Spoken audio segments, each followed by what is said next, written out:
Good to have you with us on this Friday. I'm Joe Fryer. Savannah's on assignment, and you'll see where she is later this hour. Let's begin with a focus on the war with Iran as month number 3 gets underway.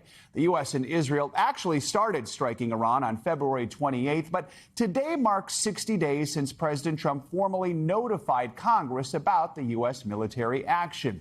Despite the ceasefire that began on April 7th, the 1973 War Powers Resolution says the president has to remove military forces from conflict within 60 days if Congress does not authorize the war before that deadline.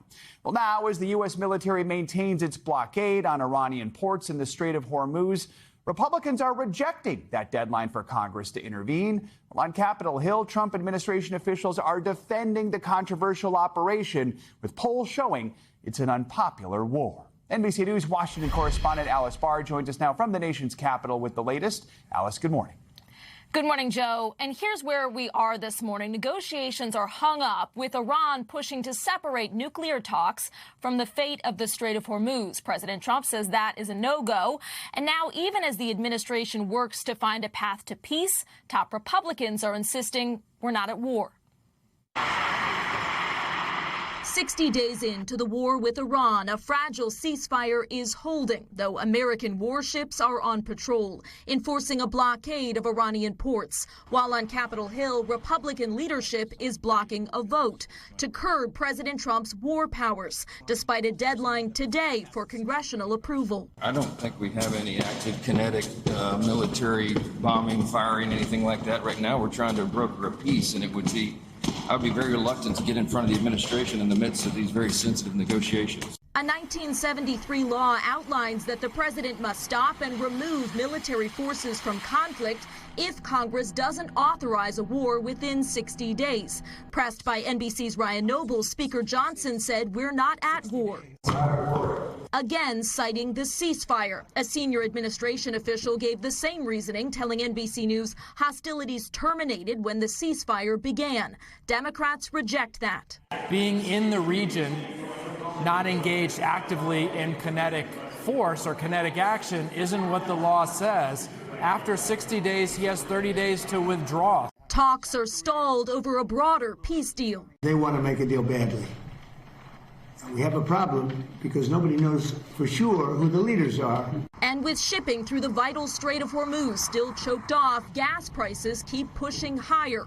President Trump offering assurances while acknowledging the conflict continues. The gas will go down.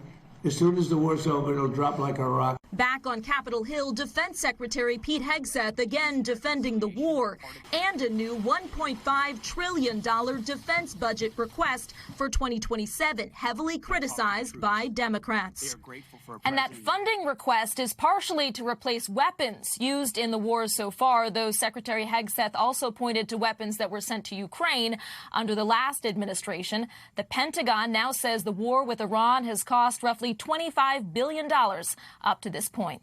Joe? All right, Alice, thank you. Let's bring in NBC News military analyst Colonel Steve Warren, who's been with us throughout the past 60 days, helping us understand what's happening. Colonel, good to have you with us again this morning. A lot of fireworks at these congressional hearings, but they are supposed to be where Americans can get some answers about what's happening. So setting aside the political theater, from a military standpoint, do you feel like we're learning anything new about the state of the war in these hearings, or what the plan is moving forward? Joe, thanks, and it's great to be here with you. I think the most important thing we learned from the Secretary's hearings yesterday and the day prior is the cost of this war, right? He publicly stated, the Secretary Hegseth publicly stated this war has cost so far about $25 billion. That, I think, is the biggest piece of takeaway that we've had so far. There was some back and forth about other things, other aspects of this thing, particularly whether or not the War Powers Act needs to be invoked. But generally speaking, I think that was our biggest takeaway, Joe. So, Colonel, what has the U.S. accomplished in these 60 days? And I'll ask you the question, are we at war?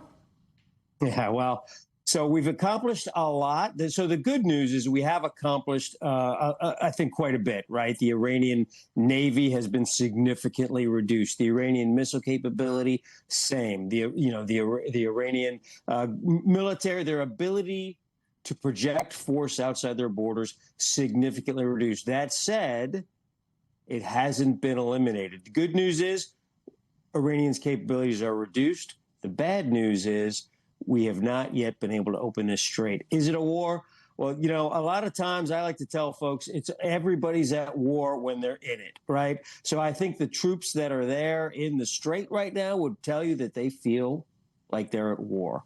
Whether or not the politicians and Congress and others characterize it that way is a completely different matter. But I will tell you one thing, Joe, those troops, they feel like they're in war. Colonel, if the U.S. has reached what amounts to a stalemate in the war with Iran, just from a military readiness perspective, how long can the U.S. keep this up? And maybe perhaps the larger question is, do we have an idea how long Iran can keep this up? Right. So two things. Number one, with the problem, or maybe it's the good thing, it's always hard to know, with a blockade is it takes a while for the effects to be felt inside of the blockaded nation, in this case, Iran. So it will take some time for the squeeze, for the pinch to really start being felt inside of Iran. That's just the nature of this type of warfare, blockade warfare. The United States can sustain, we have the military force to sustain this blockade, frankly, just about indefinitely. It's only, frankly, using about 10% of our naval capabilities. The other 90% remains deployed around the world, conducting operations on behalf of the United States of America. So this is a blockade that we can sustain long term. The question really is political. How long can gas prices continue to go up, et cetera, Joe? Colonel Warren, always good to have you with us. Thank you so much. Now, lawmakers are leaving Washington for a week without curbing the president's ability to wage war on Iran. Last night, a majority of Senate Republicans rejected Democrats' efforts to remove American forces from the conflict. Speaking before the vote, California Senator Adam Schiff, a Democrat, dismissed the idea posed by Republican leaders that under the current ceasefire, the U.S. is not at war and therefore Congress does not need to weigh in. Now, some might argue that because we're not currently bombing Iran, because there is a tentative ceasefire in place, that somehow the War Powers Act no longer applies. But this is simply not true. Our service members are still at risk. The law says, quote, the president shall terminate any use of the United States Armed Forces. NBC News senior national politics reporter Jonathan Allen joins me now with more on this. John, good morning. So was there anything different about this latest vote addressing the war? And is it clear if the president Republicans just plan to ignore this 60-day deadline now? Good morning, Joe. The one clear difference was that Susan Collins, Republican of Maine, voted with the Democrats. That's a change for her in her position. She joined Rand Paul, senator from Kentucky, as the other Republican to join Democrats in voting for this War Powers resolution. And the big change for her that anyone knows of is that she lost one of her potential opponents yesterday. Janet Mills, the governor of Maine, dropping out of a primary and clearing the way for Graham Plattner, a progressive veteran, to become the Democratic nominee against Collins. So she figured out who her opponent was before this vote was cast. And of course, you can't necessarily attribute it entirely to that, but that was the big change in her life. And then the big change on the vote was Collins going with the Democrats. A reminder of the shadow the midterm elections are casting on so many things happening on Capitol Hill right now. John, I also want to discuss the end of the partial government shutdown. It's 76 days. It is the longest funding lapse of a federal government in U.S. history, of a department in U.S. history. President Trump signed a bill yesterday to fund most of DHS. So how did this finally come to an end? I mean, the real answer to that, Joe, is that they found a place where both parties are comfortable.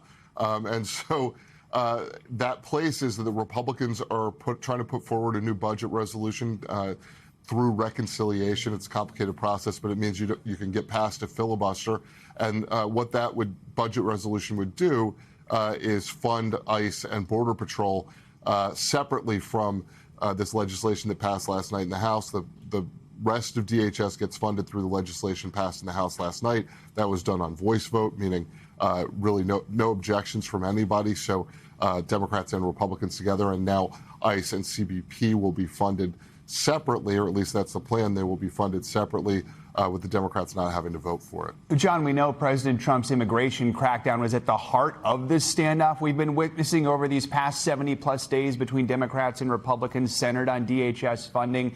Democrats wanted these reforms to ICE, especially after the deaths of Renee Good and Alex Preddy in Minneapolis. So now as we get closer to the midterms, what was actually achieved politically? Can either side claim victory here? So even when the Republicans are able to put together this reconciliation bill I was just talking about, what happens as a result of that is that they get the opportunity to fund ICE and Border Patrol with any reforms or no reforms at all that they prefer. And so the Democrats weren't able to get that policy forward, but what the Democrats were able to get was to highlight the issue. I think they believe that if the Republicans don't make reforms to ICE and Border Patrol, that those agencies will continue to be political issues going forward.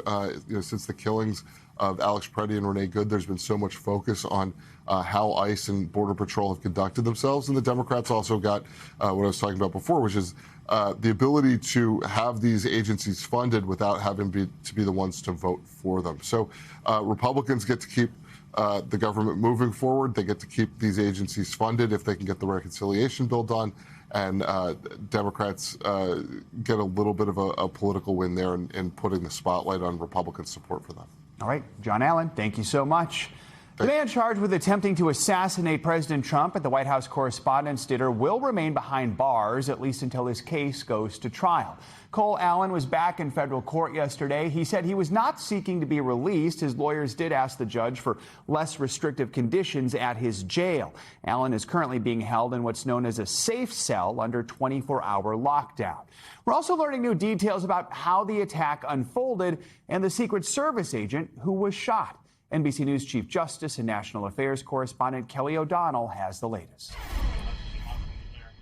New details about the suspect and the exchange of gunfire outside the White House Correspondents' Dinner.